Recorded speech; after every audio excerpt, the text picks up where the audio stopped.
Hello, welcome to another session here with the Biz Boutique, Business Insight Solutions. We're happy to have you with us. Noemi Rivera, your host with Digna Montañez, and we are super excited. We have with us a very special guest. We've been wanting to have him on the show for you guys for a very long time. I think you're going to find a lot of wisdom in what he has to offer. This is Paul Ferreira with LexWerxLaw. He has 30 plus years of service with the United States Army Reserves, including 2 combat tours of duty in Iraq and Afghanistan. Paul has demonstrated he puts welfare of others before his own and goes a little further, endures a little longer, and looks a little closer to see how he can add value for his clients without thought of recognition or gain. So happy to have you here, Paul. Thank you so much for coming along. Thank you for having me. Digna and I have been talking, and we've just over the different topics that we have been uncovering and really unpacking for everyone. I think business law is such a big deal, especially for our small business owners, those scaling and those that are kind of plateauing, failing forward, or at a standstill. So I'm really, really happy and looking forward to all the insights that you have to share with us. But before we dig deep, give us a little bit about who you are. So who I am, I'm a first-generation American. My parents were Portuguese immigrants.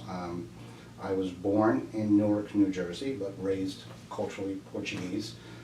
New Jersey boy. I used to kid my parents about, of all the places you could have immigrated to, you picked Newark, New Jersey. But it served well.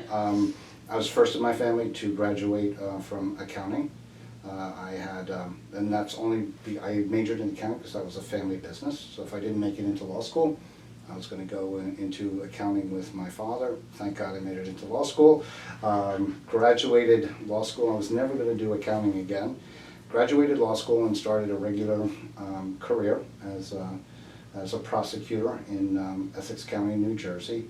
But because of my so-called financial acumen background, I started getting assigned cases that had something to do with finances, whether it was check kiting, embezzlements, anything that had to do with money was assigned to me.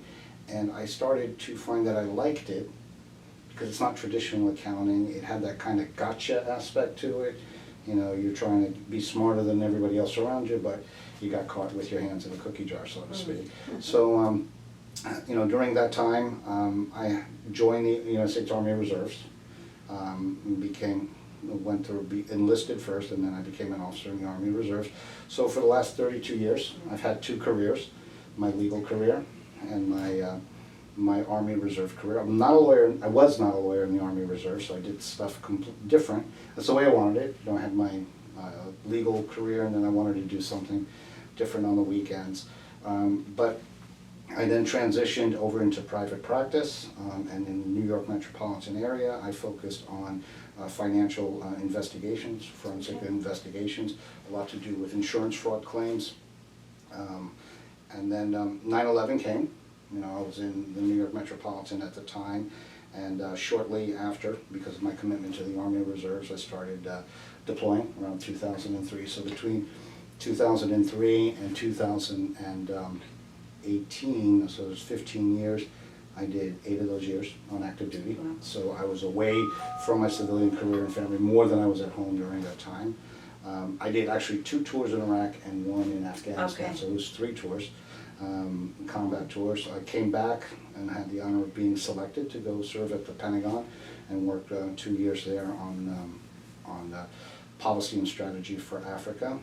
And then after that, I was selected to come down to United States Central Command, and that's what brought me to to Tampa. When I finished my 2 years at United States Central Command, I decided not to go back to the New York metropolitan area. I love Tampa, so I wanted to stay. I took the Florida bar, passed it, was admitted in Florida in 2016. So I've been practicing for 32 years, but admitted Florida 2016. And my first gig outside of the military here was to work for a company called SoftWorks, which is in Ybor City. It is a nonprofit that does or facilitates research and development for United States Special Operations Command. Okay. It's an EBOR. Has a very, even though it's a nonprofit, it has a very entrepreneurial vibe, forward thinking. And it was while I was working there that I was general counsel and chief financial officer. And it was while I was working there that I became, or was introduced to the veteran entrepreneur community here in Florida. There's a lot. You know, your average military service member, male or female, has done 20 or 30 years in the military. They transition out of it. A lot of them do 2 to 3 years as a full-time employee, and a lot of them get that entrepreneur bug. They're very good entrepreneurs. They're very disciplined. They know how to build teams, but they've been in the military for the last 20 or 30 years, and they don't know, they don't know what they don't know about the business world. Sure. So in 75 days before COVID hit, January 1st, I went out, hung my shingle, and set up LexWerxLaw Firm. Okay. So LexWerx is sort of an homage to SoftWorks, because they gave me my first gig here. The Lex means law in Latin. Works is an intentional misspelling of the word works, which means a place where something is manufactured or made. So it's a place where law is made. The firm's logo is a hammer and anvil, because my last name in Portuguese means blacksmith or foundry or forge. So that's why I chose that and put it together. So my ideal client is a veteran entrepreneur, somebody who has transitioned out of the military, has got some traction, but needs help on the legal side. Maybe their contracts department is, a little bit, they're worried about it. Maybe they're thinking of growing their business and they need the legal aspect done. They're thinking about mergers or acquisitions, or they're dealing with the federal government and they're concerned about compliance on their contracts. Also business succession, which is something that young business owners, and when I say young, I don't mean age-wise, I mean they've owned the company 3 to 5 years. Sure. They're not thinking about what happens if I'm taken out of the picture. What happens to the business and the employees and my dependents?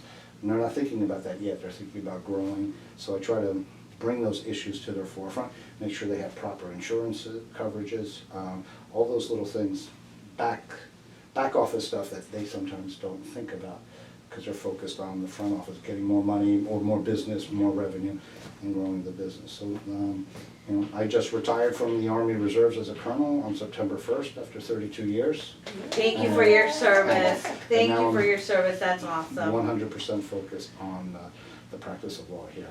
So, because that was a lot, I just want to unpack some of those nuggets that you dropped. Okay. I'm like, my wheels are turning, right? I'm sorry, I everyone. didn't mean to go. No, you're okay.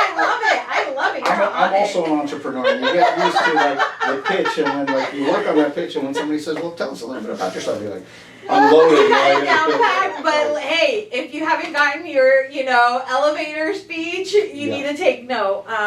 But I want to kind of rewind a little bit, because you noted coming from the military background, right? Starting business, having to do the full time because of the tours, and then coming back. How do you think that has impacted or even made you better, sharpened your skills? Well, during that era, I transitioned 5 times from military life to civilian life, and each time had its own unique set of challenges. The first time, you don't know what to expect. The second time, you think you know what to expect, but you don't, and it kind of goes from there. But each time brought its own unique set of challenges. It takes a while, and Army reservists are notorious for not taking care of themselves. They will, my last tour was in Afghanistan, 10/11. We served alongside active duty members from the 101st. When their tour finished, they would go back to Fort Campbell, and they would have shortened work weeks, and given more free time for the next 4, 5, 6 months, or whatever the period was, and more time to spend time with their families in transition. There was, if they needed help, there was services on the base that they stationed. When you compare that to an Army reservist, when we get back, we get 5 days of out processing at Fort Dixon, New Jersey, and you have a final formation on a Wednesday, and you're released, and a lot of them go back to work the following Monday. Okay, because wow. they are. Now, in defense of the Army, you have accumulated vacation time, leave time, so you could get paid for the next 30 days, but a lot of reservists who don't work, you can't do that if you work for the federal government, but if you work for a civilian company, a lot of reservists neglect their self-care, and they say, well, here's an opportunity, I lost money while I was overseas, I can make more money back here, so I'm gonna double dip for a month, or the extra money will be the family vacation or Right. the home improvement for the spouse that stayed behind, like as a reward for staying. So that's the way they look at it, and they don't realize that they're not taking care of themselves. Plus, if they do, need help, or oftentimes they'll live 100 miles, 150 miles away from the closest out west, Midwest, from the closest VA hospital, the closest military base, and then they go to their civilian employer, who a lot of times employers will say they support veterans, but that's lip service. And their veteran comes back and says, hey, I need time to spend time with my family, or to go get this help. And this, what do you mean time off? You just got back. You've been gone for a year. And you just got back, and it's like, yeah, I was gone for a year, but I wasn't on vacation. Right. They don't see it that way, or they forget. It's like, you just got back. You want more time off? And it's like, so those are some of the different challenges. So I'm empathetic to that. Sure. I've had my, my challenges, so I'm a big self-care junkie. Until that's the first thing you have to do is take care of yourself, no matter what you're doing, and because, even in the Army, you can't help anybody else if you're down. That's right. So you can't run your business, you can't help your dependents if you're hurting, so you have to take care of yourself first. And that's such a huge point for business owners and entrepreneurs, because we're so go, creative of things we want to do. But I think that adds on another layer for a military, a veteran, or even someone who's active in the reserve, having that double life, in the industry. And I just find it so, I don't want to use the word refreshing, because that's not the word I'm looking for, but that you have that valuable insight and perspective for the veterans, for the retired military, for the person who's still on active duty as a reservist, or full throttle in whichever branch of the services that they belong to, that you've been there, you've done that, and you've succeeded. So I think you're, kudos to you, because just listening to you and everything that you've had to endure and overcome and be here today, and just know that you are the top notch of what you do, it's impressive. And we need to take a moment to recognize that and realize where we are and what we've accomplished. So kudos to you. Thank you. And I know that your heart really lies in taking veterans and people in the military that have that drive to have their own businesses and getting them to successful businesses. Yeah. And it's not just helping them. I've had several veterans call me up and say, I'm thinking about starting a business. I want to do this, or I want to do that. And I'm like, whoa, I'm ready to cash out on my 401k or IRA or whatever, and start. I'm like, whoa, before you do that, have you, and it's like I'm talking myself out of business, but before you do that, have you taken an entrepreneur class? There's a program for the Veteran Florida's Entrepreneur Program that's open. It's free. The Florida legislature puts money aside every year to teach veterans how to be entrepreneurs, and those programs are administered across the state from community colleges. Here in Tampa, it's administered by a nonprofit called Action Zone. Okay. And it's like a 6 to 8 week class on the weekends. The veterans go in, they learn about the entrepreneurial process, but the most important part is they learn to validate their idea. So I want to set up a Japanese restaurant in Tampa because there are no other Japanese restaurants. Well, guess what? There's a reason why there are no Japanese restaurants. Nobody wants that. And that's where, you have to go through that process before you invest money and make a big mistake. There's a lot of hamburgers and hot dog places. Well, that's what people want. That's what so you have to, how can you make yourself different by serving that type of food, rather than, there's nobody here that does this, I'm going to do it. Well, there's a reason there's nobody here that does it. There's not a market for it. I imagine that, because I'm thinking like the Hillsborough Collaborative Center that does that for the community, that's very specific for, the military personnel, that they do that. It is so important, you guys, to know it's great to have dreams, to have ambitions, put that plan together. Know your demographics. Know who you're serving, know your why. And these are all things that these sort of resources, and they're available to you, but they're available that not just, hey, they're there. Take advantage of them. Learn. You want to be the best at what you do. So informing yourself and educating yourself, we never stop learning, right? I think we can all say as professionals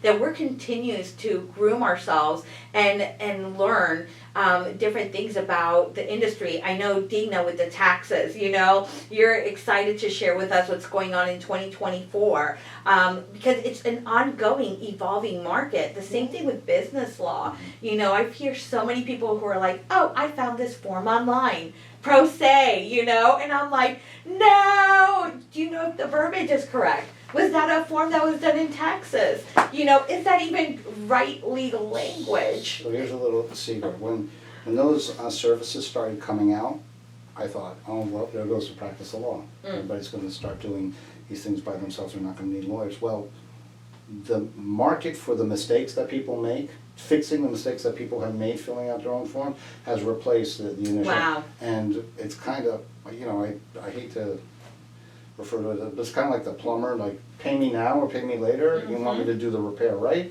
or you want me to do it on the cheap. If you do it on the cheap, it's going to cost you more money down the road, or I can do it right now, it's a little bit more expensive.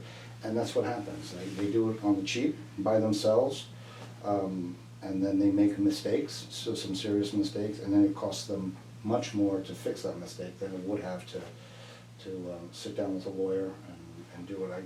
I charge a flat fee for most of the business transactional stuff, and I'm transparent about it. You know what you're paying before you go into it. There are no surprises.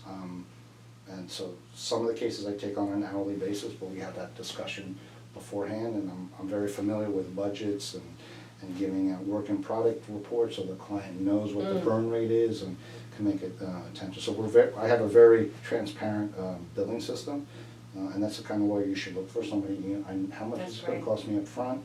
And most lawyers will always say, there's always that if it's uncontested, if things go, if somebody on the other side doesn't, create a problem, this is how much it's going to cost you. But there's always that if, and it's fair, because you can't control what other people are doing. That's right.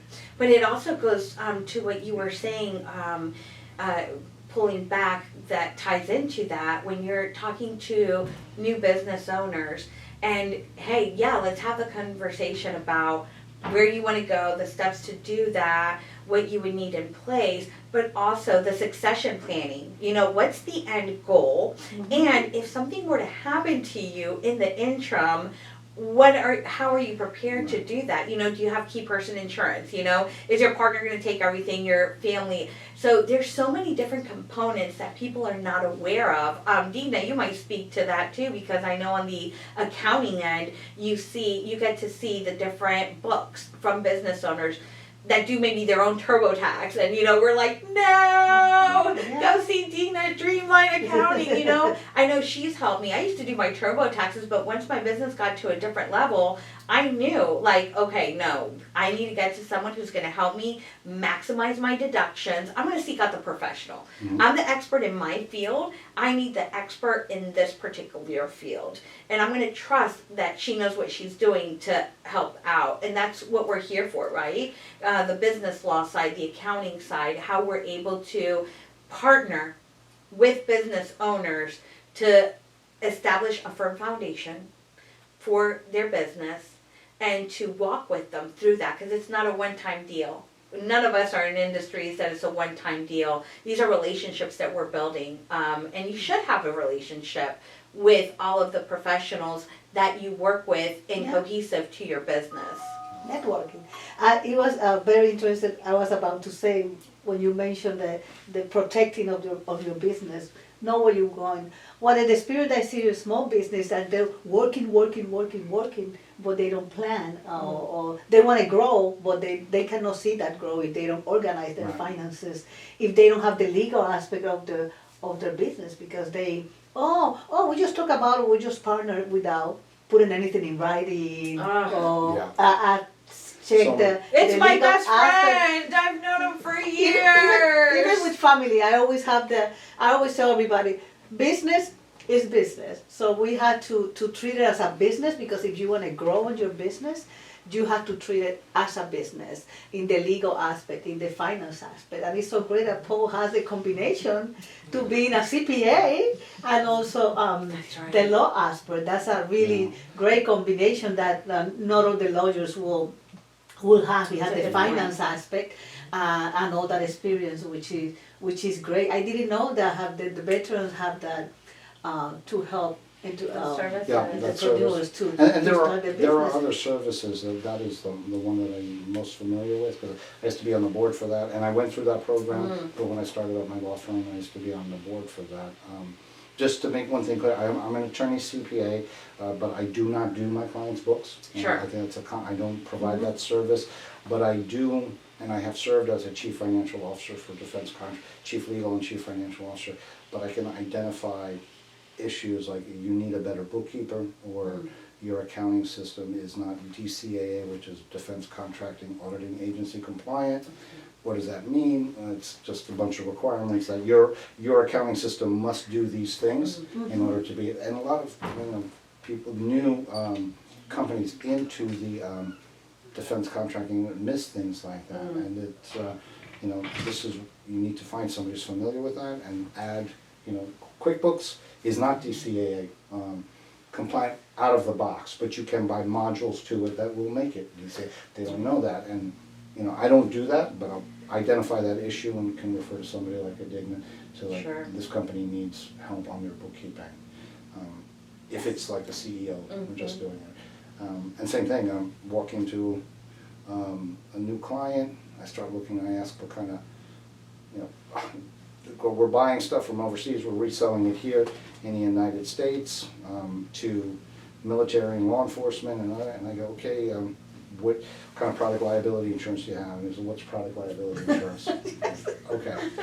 So again, I don't place yours, but I have connections. Sure. I will say, you need to come in here and do from a bottom to top review of all their coverages, liability, building coverages, product liability, all of that, make sure they're adequately covered in case something goes wrong, and something always goes wrong, and one of the worst things is to have a client go, oh, no, nothing's gonna go wrong. Something always goes wrong. in But I business. will tell you, I appreciate that as you're doing a holistic view, as an attorney, because a lot of attorneys will just say, you want that form? Sure, here you go, there's your bill, without really exploring or diving deep into what the root matter is. Because there could be so many different things that affect that matter, and it's important to not just to be closed-minded and say, oh, this is what I need this legal. Well, let's have that discussion. Let's unpack what you're really trying to achieve so that you can discover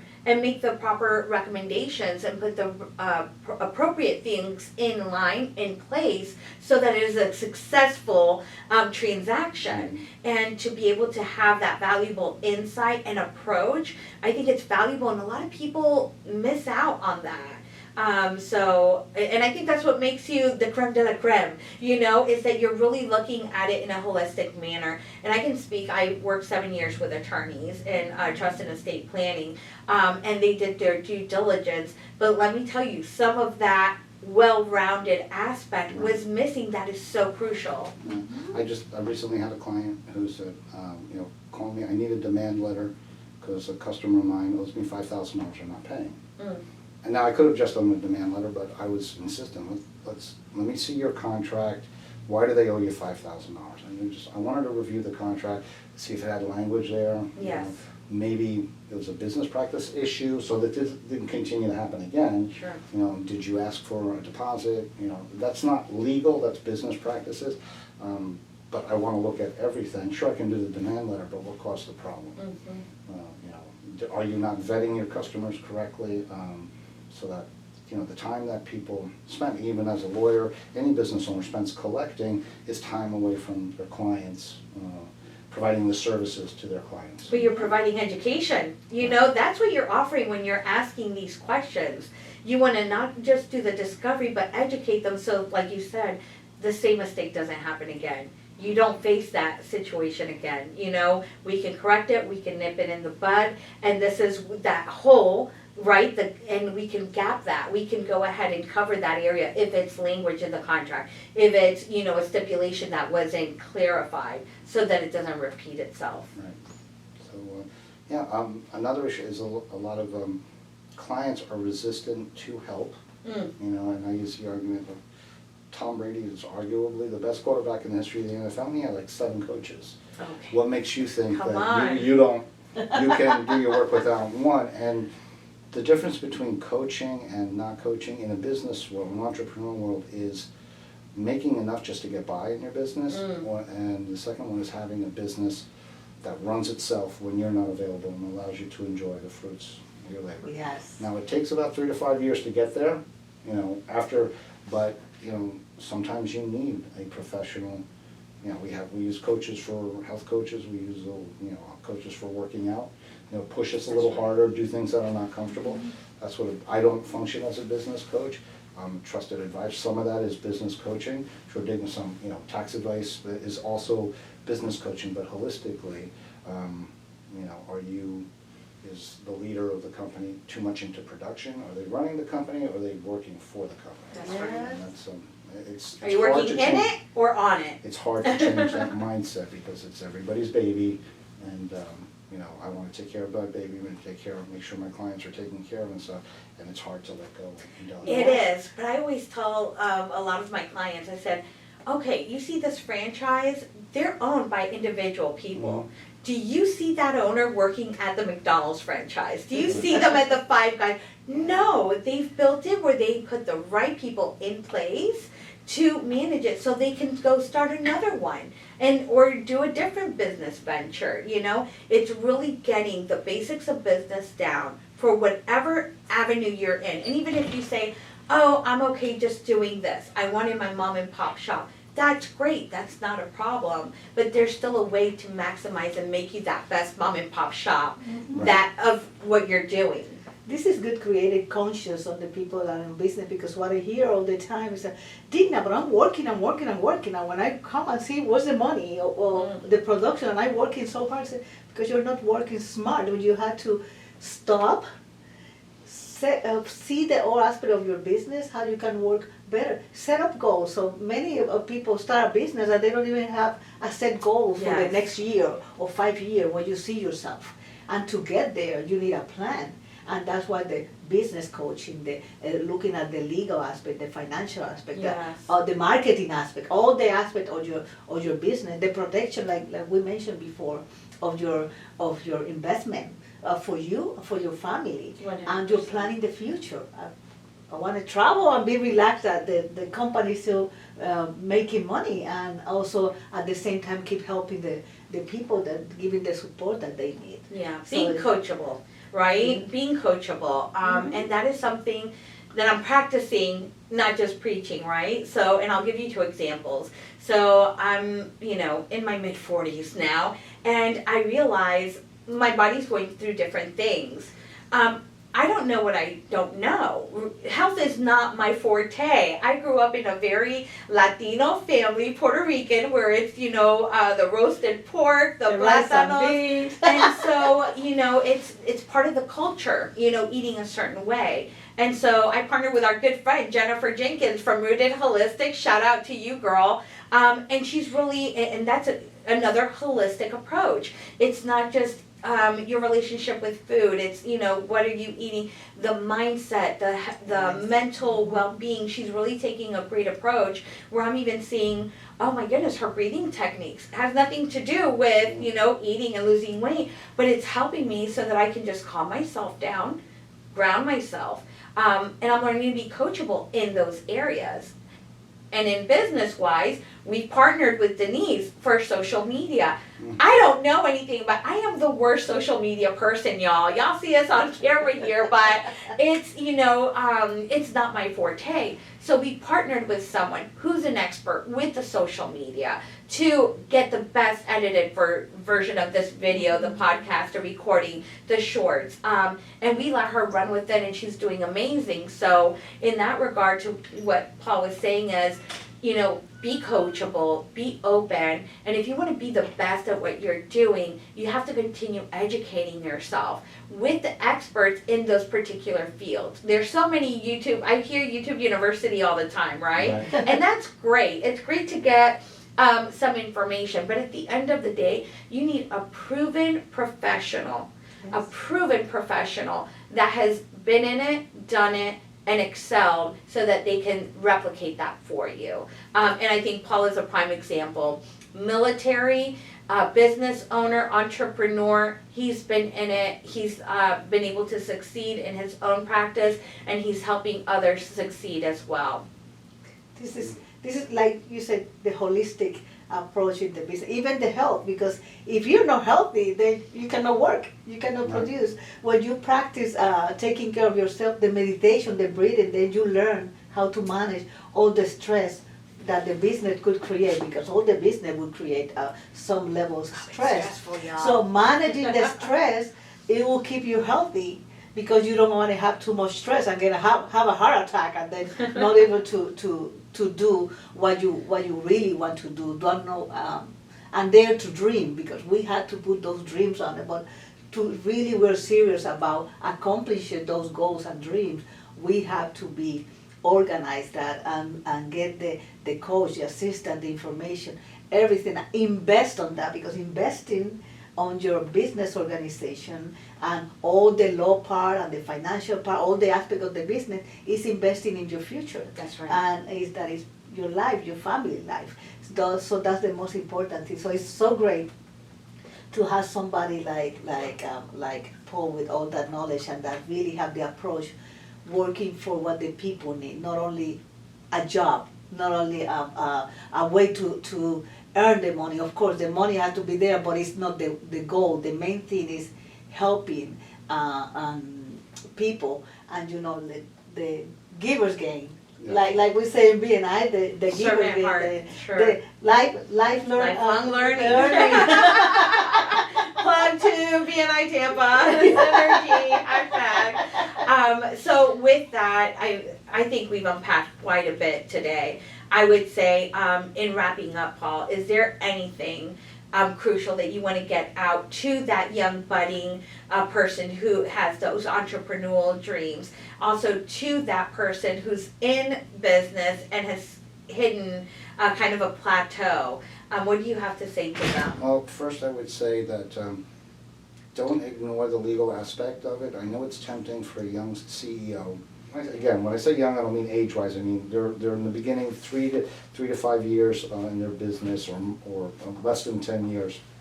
They're building their business. Don't ignore the legal aspect or your support aspect of it. There's always, if you look at business like an animal, there's the teeth and the tail, and young CEOs will focus on the teeth. That's what's generating revenue. I need more salespeople. I need more producers. Whatever generates revenue, I need more of those.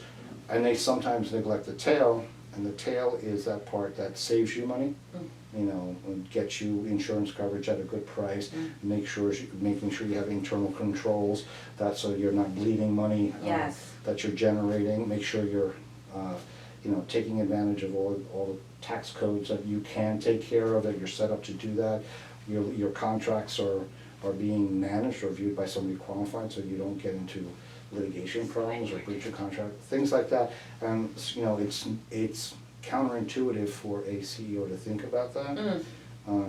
But don't neglect the tail. Don't neglect the tail. When you're building the company. I like that. Yes. Oh, good stuff, Paul. Thank you so much for joining us. I really appreciate it. We're going to have you back. Okay. Because there's more to the onion that we need to peel back. But you guys, Paul Ferreira, LexWerxLaw, please reach out to him. His offices are 2 locations. Well, right now, 1550 West Cleveland is a Tampa location. Okay. I don't know I don't remember the address of the Orlando office, but it's a meeting place. So, but the firm is headquartered in Tampa. Okay. And so check us out at LexWerx.com, LexWerx.com.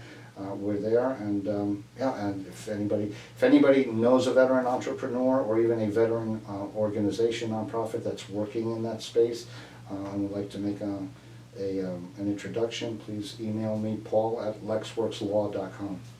Awesome. And his office number as well, I jotted down here, 813. 519-4339. Thank you, Paul. Sure, Sarah. 813-519-4339. And that email was Paul at, LexWerxLaw.com. and it's LexWerx.com. And we'll have a link to Paul's. Follow him on social media, please. Let's support our business owners, our local business owners, our veteran business owners. And stay tuned for the next episode of The Biz Boutique. Thank you. Thank you so much. Thank you for inviting me. This was fun. There you go.